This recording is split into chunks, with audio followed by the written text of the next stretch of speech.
Hi అండి, అందరూ బాగున్నారా? మేమైతే చాలా బాగున్నాము. ఇక్కడైతే ఆంధ్ర స్టైల్ చేపల పులుసు అండి. చేపలు మా ఇంట్లో ఏ విధంగా వండుతానో ఈ వీడియోలో అయితే చూపిస్తున్నాను. Welcome back to my channel Prashanti daily vlogs. అందరూ ముందుగా అయితే సబ్స్క్రైబ్ చేసుకోండి ఫ్రెండ్స్.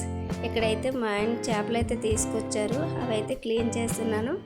ఇంకా దానికోసం అయితే చింతపండు నానబెట్టుకొని ఇదొకటండి, ఇక్కడ క్లీనింగ్ అయితే అవుతుంది.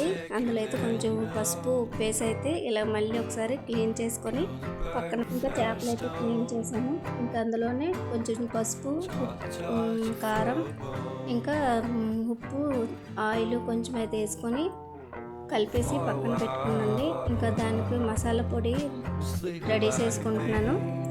ఇందులో అయితే 2 మిరపకాయలు, ఇంకా వెండి కొబ్బరి, మెంతులు, ఆవాలు, టేబుల్ స్పూను ధనియాలు అయితే వేయించుకొని ఇంక ఇక్కడైతే దంచుతున్నానండి. ఇంకా దంచిన తర్వాత అది కొంచెం నలిగాక అందులో అయితే వెల్లుల్లి రమ్మలు అయితే 2 వేసానండి. వేసినాక అది బాగా దంచి పొడిలాగా అయితే ఇలా చేసుకున్నాను. ఇంకా ఉల్లిపాయలు అయితే కట్ చేసి ఇంకా దాని మసాలా కోసం ఉల్లిపాయలు, అల్లం వెల్లుల్లి, టమాటీలు అయితే ఇలాగా పేస్ట్ లాగా అయితే చేసుకున్నాను. ఇంకా ఉల్లిపాయ కట్ చేసుకుని తాలింపు అయితే పెడుతున్నాను. ముందుగా స్టవ్ వెలిగించి పెనం పెట్టి ఆయిల్ అయితే వేసుకొని, చేపల పులుసుకి ఆయిల్ అయితే ఎక్కువ పడుతుంది కదా. ఇంకా ఉల్లిపాయలు, పచ్చిమిరపకాయలు వేగాక ముందుగా రెడీ చేసుకున్న అల్లం వెల్లి పేస్ట్, టమాటా పేస్ట్ అయితే అందులో వేసేసాను.